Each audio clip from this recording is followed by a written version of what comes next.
everyone, it's Abby Amiot here with Dr. John Bell from Welsher Presbyterian Church in Denver, Colorado. This is Tabletop Theology, a lighthearted conversation about serious topics.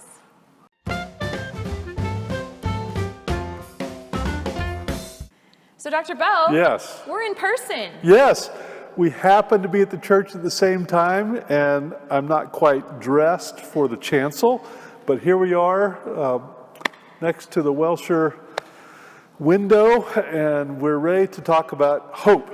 Hope. That's a nice specific topic. And other things.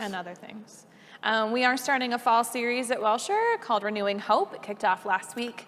And we kind of thought these conversations were a good place to talk about some of the harder parts of hope that we might not be able to get to in the 12-minute sermons on Sunday morning.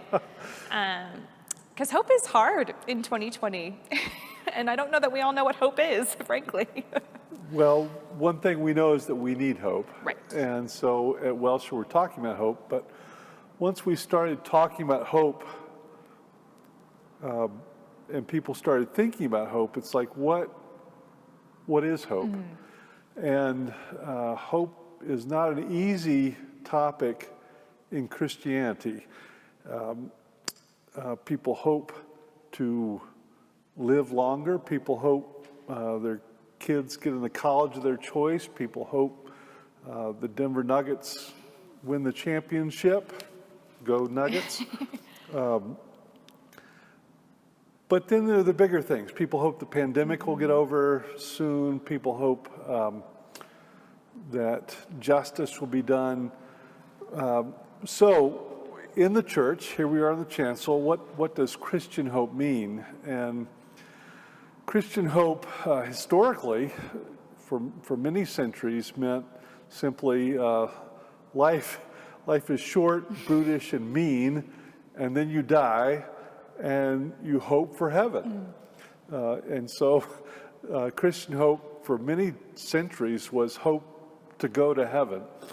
And if you look at paintings from the Middle Ages and artwork from early Christian eras, it's all about judgment and then hope that you go to heaven.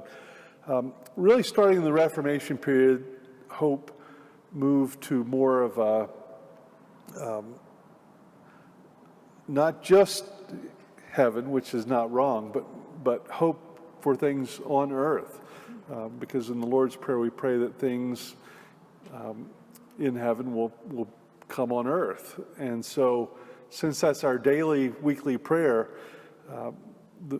during the Reformation they started working on hope for justice here in the world, hope for peace, hope that wars will cease, hope that famine will end, hope that people will have just wages. So in the 16th century on, Christian hope sort of evolved into not just hope for the afterlife, but hope for things here on earth.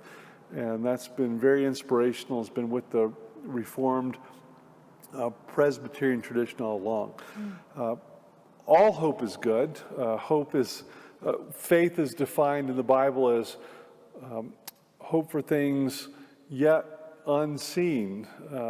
And so it has a future orientation. Hope is what motivates us. Hope is what, for the most part, gets us up in the morning and going to work and doing what we do with our families and for our vocations, because hope is really fuel. We talk about faith, hope, and love, and everybody remembers love's the best part, but you have to have faith and you have to have hope as well as love. And so hope is a crucial theological category that sometimes is under-discussed and under-understood, which is why we're looking at this fall. And I think it's so interesting because, especially in 2020, I feel like hope has had to change. Like, before we could think of these future things that would happen, we had an idea of when those things we were looking forward to were going to happen. But in a drawn-out time of traumatic experiences, which is this pandemic, I think it's frankly just hard for our brains to still feel hopeful if we just don't know when things are going to end. So it feels very hard to look toward the future of when we will finally have our hope in fruition, and that's very stressful. Well, and that's the challenge for this time, is to continue to have faith that what we hope for will be realized. And as bleak as things look at time, as difficult as the challenges we face, to continue to harbor within ourselves some faith, some hope that things will eventually go the way we hope they do go. There's an old movie, this is unscripted, the name is escaping me now, but it's like if things aren't the way you want them, then things aren't really truly over. You know, that the end is not here. So in the Christian tradition, we do believe that in eschatology, that someday the mourning and crying and pain will all be gone, and that the first things will have passed away, and the New Jerusalem will come down out of heaven like a bride, and things will be the way we think they should be, and fulfill our hope. Fred Buechner, who is too often quoted in Presbyterian churches. Fred Buechner is a Presbyterian minister turned author, and intensely quotable, which is why many ministers turn to him in an emergency on Sunday morning, including me. Wrote a book called Wishful Thinking. It's a theological ABC, and it just has all the main theological topics and goes through them with cute quotable lines. But the book is entitled Wishful Thinking, hopeful thinking. And this is what he writes about wishful thinking. He writes, Christianity is mainly wishful thinking. Even the part about judgment and hell reflects the wish that somewhere the score is being kept. Dreams are wishful thinking. Children playing at being grown up is wishful thinking. Interplanetary travel is wishful thinking. Sometimes wishing is the wings the truth comes true on. And sometimes the truth is what sets us wishing for it. And I think the last line is absolutely correct. Our hope, the hope that we have, is what sets us wishing for the hope that we have.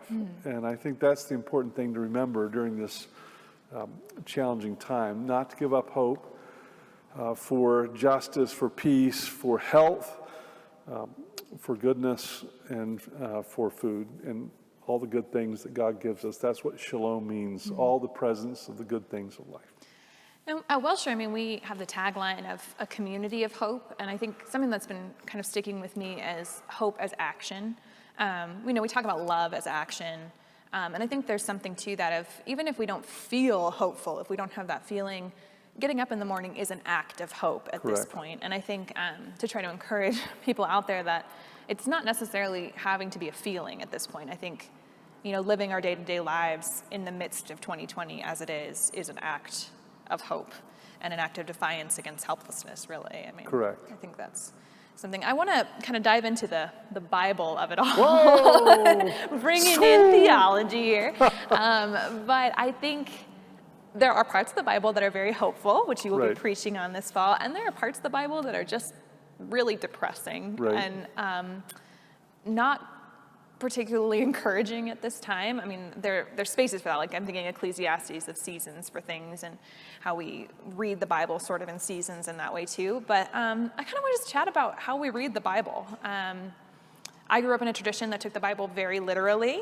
and kind of had the mindset of, if you take any part of it not literally, what's to stop you from taking the rest of it not literally, specifically the story of Jesus? But I went to the Evolving Faith Conference. I keep coming back to it. It was such a great conference. But a quote that came out of that was, you don't have to take the Bible literally to take it seriously. And that's something that's really stuck with me of reading the Bible seriously. So I kind of want to just chat about that of how do we have discernment when reading the Bible, I guess? Well, we could have several conversations about this topic, and I think we should. But I think the important thing is to read the Bible Christocentrically, with Christ as the center, with Jesus as the main thing.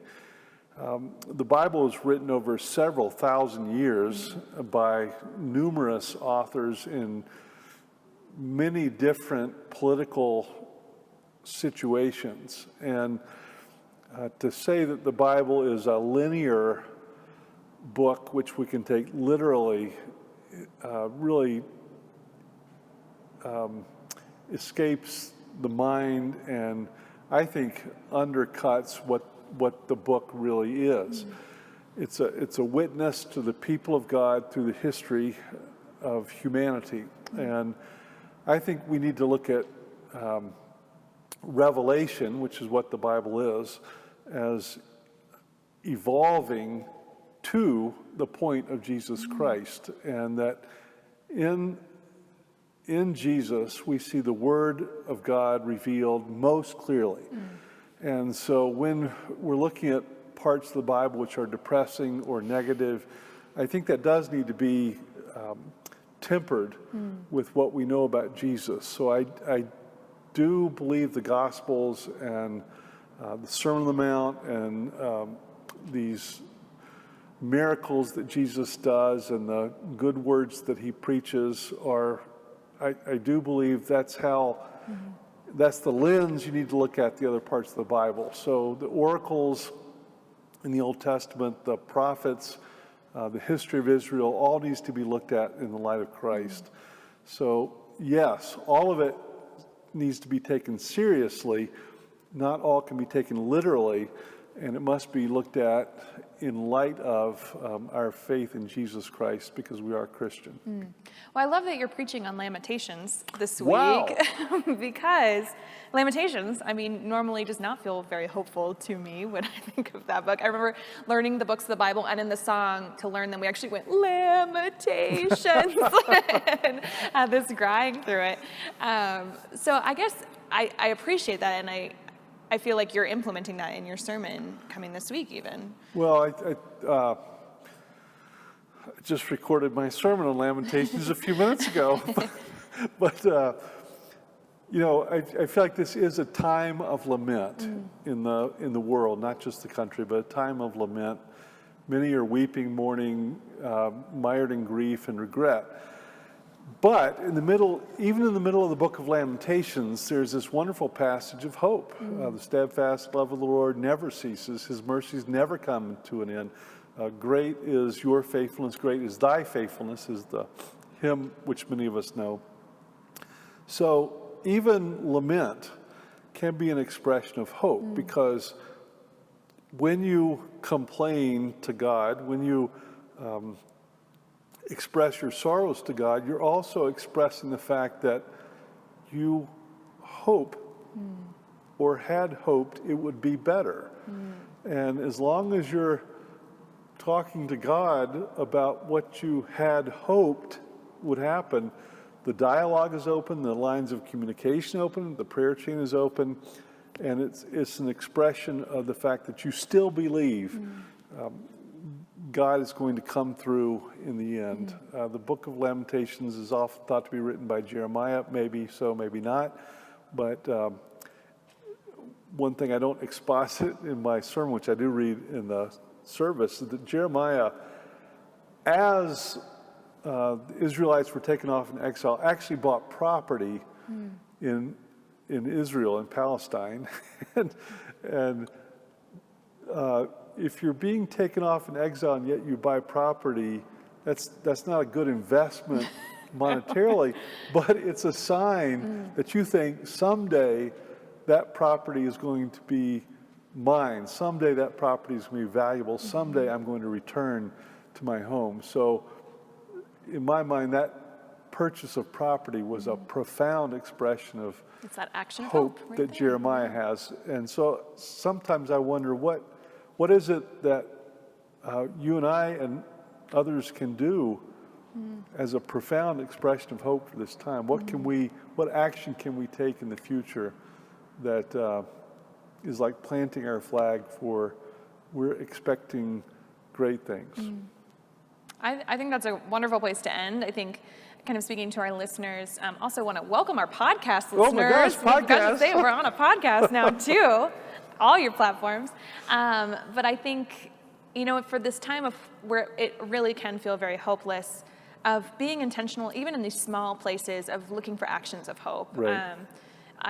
I'm so inspired by my 4-year-old daughter, who is constantly looking for ways. I mean, her birthday's coming up, and actively looking for hope. She's like, the pumpkin patches will be open. Like, that's her hope right now. Like, that's it's there. Yeah, she's there. Like, she is thinking about, I'm going to believe this, and I am going to live in that. And I think, even those little small things can really make a difference in our health right now. I should have used that in my sermon 15 minutes ago. Well, I want to thank all of you for tuning in. Again, please send us your thoughts, your questions. We're kind of kicking off a new series after we just covered the points of Calvinism. I think some weeks will be a little more general, and some we might dive into some really specific, hard topics. We'll hopefully get there. But we wish you all well. We wish you all hope in this season, and we'll see you next week. Thank you.